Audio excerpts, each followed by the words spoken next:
This channel does not promote any violent, harmful, or illegal activities. All content provided by this channel is meant for an educational purpose only. Top quality और consistent performance के लिए सिर्फ silver pump नाम याद रखना। বছর ঘুরলে রাজ্য বিধানসভা ভোট রয়েছে, আর তার আগে ভবানীপুর কেন্দ্র যেটা তার টার্গেট তার ঠাড়ে ঠাড়ে ভালোভাবেই কিন্তু বুঝিয়ে দিয়েছেন ইতিমধ্যেই বিরোধী দলনেতা। এক মাস আগে শুভেন্দু অধিকারী প্রথম বলেন যে নন্দীগ্রামের চেয়ে ভবানীপুরে জেতা তার কাছে অনেক সহজ। ভবানীপুরে অনেক অবাঙালি ভোটার, সেটা মনে করিয়েই এমন চ্যালেঞ্জ ছোড়েন বিরোধী দলনেতা। এমনটাই মত রাজনৈতিক মহলের। কিন্তু তারপরে দিন কয়েকের ব্যবধানে দলীয় কর্মীদের উপর হামলার প্রতিবাদে মিছিল করেছিলেন রাসবিহারী টালিগঞ্জ এলাকায়, যা ভবানীপুর বিধানসভার লাগোয়া। দিন কয়েক আগে আবারও বিধানসভার গেটে সাংবাদিকদের মুখোমুখি হয়ে ভবানীপুরের প্রসঙ্গ তোলেন। হিন্দুদের এগিয়ে আসার জন্য আহ্বান জানান শুভেন্দু। আর এবার আজকে নজর রাখতে হচ্ছে কি হয়েছে আজকে। ভবানীপুর বিধানসভার থিয়েটার রোড এলাকায় মন কি বাত অনুষ্ঠানে ছিলেন শুভেন্দু। অর্থাৎ ভবানীপুরে তার রাজনৈতিক কর্মসূচি বাড়িয়ে তৃণমূলকে চাপে ফেলতে চাইছেন শুভেন্দু। 2026-এর নির্বাচনে শুভেন্দু সরাসরি ভবানীপুরে দাঁড়ানোর কথা না বললেও তার নজর যে ভবানীপুরে রয়েছে সেটা খানিকটা ইঙ্গিতে পরিষ্কার করে দিয়েছেন, যদিও তৃণমূল এসবকে গুরুত্ব দিতে নারাজ। ভবানীপুরটা কি ভারতবর্ষের বাইরে না পশ্চিমবঙ্গের বাইরে? বিদেশে থাকা ভারতীয়রা যদি মন কি বাত শোনে, এটাও শুনতে পারি, কোনো সমস্যা নেই এটাতে। আমরা ভারতীয়, ভারতের প্রধানমন্ত্রীর কথা শুনবো। প্রধানমন্ত্রী একবারও বলেনি যে আমার দলকে ভোট দিন। আমরাও কেউ ঝান্ডা কাঁধে নিয়ে এখানে আসি। আমরা গর্বের ভারতীয়, একেবারে গর্বের ভারতীয়, এবং তার সাথে সাথে হিন্দুস্তানি মানে সনাতনী। আমরা আমাদের দেশের গর্বের প্রধানমন্ত্রী যিনি বিশ্ব নেতা, তার মন কি বাত প্রত্যেকবার শুনি। আজকে এখানকার রেসিডেন্ট এবং আমার পলিটিক্যাল কলিগ যারা এখানকার আছেন, তারা কিছুজন আছেন, আমরা এখানে শুনলাম। কথা বলবো আমাদের রিপোর্টারের সঙ্গে। প্রদীপ্ত এই মুহূর্তে টেলিফোন লাইনে রয়েছেন। প্রদীপ্ত, শুভেন্দু অধিকারী বলছেন যে তিনি তার কর্মীদের সঙ্গে শুনেছেন, কিন্তু ব্যাকগ্রাউন্ড যদি দেখা যায় একটার পর একটা তার বক্তব্য যে ইঙ্গিত ভবানীপুরকে নিয়ে দিয়েছেন, তারপরে তার আজকে ভবানীপুরে বসে মন কি বাত শোনা তো আমাদের কাছে তাৎপর্যপূর্ণ বলেই মনে হচ্ছে। একেবারেই তাৎপর্যপূর্ণ, তার কারণ শুভেন্দু অধিকারী গত 4 বছরে এই মন কি বাতের অনুষ্ঠান বেশিরভাগ সময় 90 থেকে 95% কিন্তু তিনি নন্দীগ্রামেই কর্মসূচি রেখেছিলেন। দু একটি ক্ষেত্রে তাকে দেখা গিয়েছে বা বাইরে কোথাও করেছেন। আমরা দেখেছিলাম অমিত শাহ যখন শহরে ছিলেন তিনি সুকান্ত মজুমদারের বাড়িতে গিয়েছিলেন, কিন্তু তাৎপর্যপূর্ণভাবেই প্রথম ভবানীপুরে বসে তিনি মন কি বাত শুনছেন এবং প্রায়শই তার মুখে কিন্তু ভবানীপুর সম্পর্কে শোনা যাচ্ছে এবং তিনি বারংবার জোর দিচ্ছেন যে জায়গাটাতে, সেটা হলো যেহেতু ভবানীপুরে অমুসলিম প্রচুর ভোটার রয়েছে, তিনি হিন্দুদের ভোটের কথা বলতেন। দিন কয়েক আগেই বিধানসভার গেটে দাঁড়িয়ে ভবানীপুরের প্রসঙ্গ তিনি নিজেই তোলেন এবং তুলে তিনি মমতা বন্দ্যোপাধ্যায়কে হারানোর কথা বলেন। কিছুদিন আগে আমরা দেখেছিলাম চিড়িয়াখানার জমি সংক্রান্ত ইস্যুতে কথা বলতে গিয়ে তিনি ভবানীপুরে নন্দীগ্রামের তুলনায় ভবানীপুরে জেতা অনেক সহজ, মমতা বন্দ্যোপাধ্যায়কে হারানো সহজ, এই সমস্ত প্রসঙ্গ তিনি সামনে এনেছেন। এবং তারপর স্বাভাবিকভাবেই রাজনৈতিক মহলে চর্চা যেটা শুরু হয়েছে যে মমতা বন্দ্যোপাধ্যায়ের কেন্দ্র তৃণমূল কংগ্রেসের পর সেই ভবানীপুরে আদতে তৃণমূলকে খানিকটা চাপে রাখতে চাইছেন তার নিজের কর্মসূচি বাড়িয়ে শুভেন্দু অধিকারী, এবং তার সঙ্গে সাযুজ্য রেখেই কিন্তু তিনি পরপরই ভবানীপুর এলাকা, দক্ষিণ কলকাতার বিভিন্ন এলাকায় নিজের রাজনৈতিক কর্মসূচি করতেন, যাতে তৃণমূল কংগ্রেসও কিছুটা চাপে থাকে। তার কারণ মুখ্যমন্ত্রীর নিজের এলাকা, যদিও তৃণমূল এটাতে খুব বেশি গুরুত্ব দিতে নারাজ। তাদের বক্তব্য যে লোকসভা ভোটের ফলাফল যাই হোক না কেন, ওই লোকসভা ভোটের নিরিখে ভবানীপুর বিধানসভায় তৃণমূল কংগ্রেস এগিয়ে থাকলেও 5টি ওয়ার্ড রয়েছে 8টার মধ্যে, যেখানে তৃণমূল কংগ্রেস কিন্তু বিজেপির থেকে পিছিয়ে ছিল।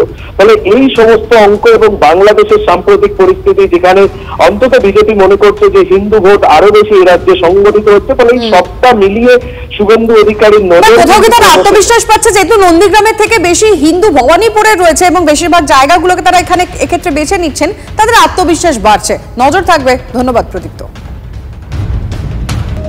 এক মাস আগে শুভেন্দু অধিকারী বলেছিলেন নন্দীগ্রামের থেকে ভবানীপুরে জেতা তার কাছে অনেক বেশি সহজ। সেদিন ঠিক কি বলেছিলেন আরো একবার শুনবো। আমরা যে ফ্ল্যাং দিয়ে মিছিল করছিলাম, অর্থাৎ তাজ বেঙ্গলের সামনে এবং পশু হসপিটালের সামনে দিয়ে ওই ফ্ল্যাঙ্কে কোনো চোর তৃণমূলের লোক ছিল না। তারপরে এদিক থেকে যেই যুবকরা তাড়া করলো, পতাকা ফেলে মমতা ব্যানার্জির ভাই কার্তিক ব্যানার্জির বাহিনী কোথায় যে পালালো আর খুঁজে পাওয়া গেল না। আমি তারপরেও 1 ঘন্টা এখানে বিচরণ করছি, ন্যাশনাল লাইব্রেরি রিডিং রুম দেখলাম, কফি খেলাম, সিঙ্গাড়া খেলাম, এবং আমার তো মনে হচ্ছে যে নন্দীগ্রামের থেকেও ভবানীপুরটা আমার কাছে খুব ইজি। কিন্তু তৃণমূলকে চুপ করে রয়েছে। শোভনদেব চট্টোপাধ্যায় বলেছেন যে মমতা বন্দ্যোপাধ্যায় যেখান থেকেই দাঁড়াক সেটাই তার কাছে সহজ। শুভেন্দু অধিকারী কি বলেছেন, তিনি খুব একটা সে বিষয়টা গুরুত্ব দিতে নারাজ। শুনবো কি বলেছেন শোভনদেব।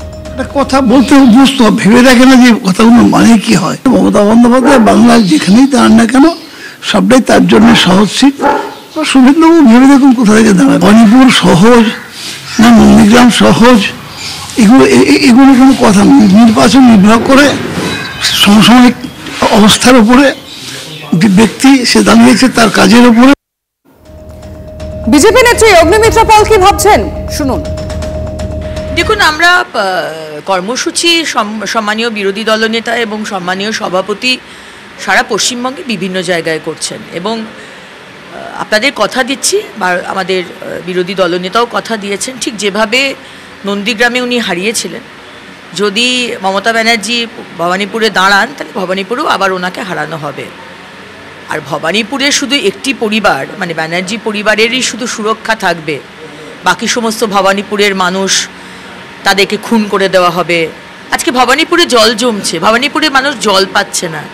আজকে বৃদ্ধাশ্রমে খুন হচ্ছে, ডাকাতি হচ্ছে, কি হচ্ছে না বলুন তো। সুতরাং ভবানীপুরের মানুষ আপনাকে সুদে আসলে জবাব দেবে।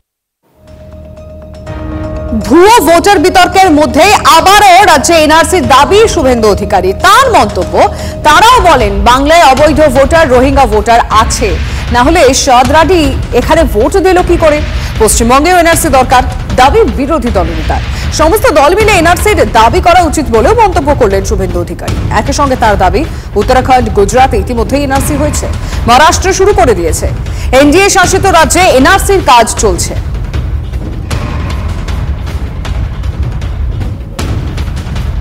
সমস্ত দল মিলে এনআরসির দাবি করা উচিত। ভারতীয় নাগরিক হলেই তার ভোটার লিস্টে নাম উঠবে, আধার কার্ড থাকবে। এইটা করুন না, আসুন না সবাই মিলে বসে। উত্তরাখণ্ড করেছে, গুজরাট করেছে, অন্য স্টেট করছে, মহারাষ্ট্র স্টার্ট করেছে কাজ।